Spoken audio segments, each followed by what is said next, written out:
71तम स्वाधीनता दिवस रे आम विद्यालय तरफ आपण मानक हार्दिक शुभेच्छा एवं अभिनंदन।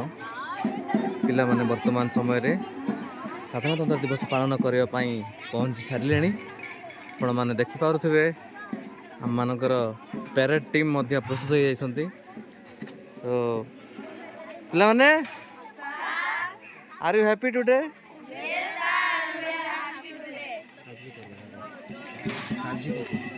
आम सार मैंने उपस्थित हो गले आमर आर्मी सार निकू सार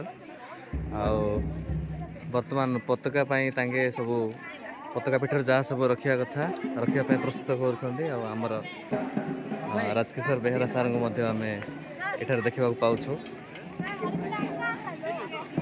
सेहीपरि आम हिंदी मैडम सुदूर भुवनेश्वर सहर एठाक आसछंती तो मैडम पहुँची सारे आउ कि समय पर आमर पताका उत्तोलन कार्यक्रम आरंभ होगा जाऊँगी। तो ये आमर 10म श्रेणी छात्री माने सेपरि 8म और 9म श्रेणी छात्री माने सेपटे ठिया होइछंती।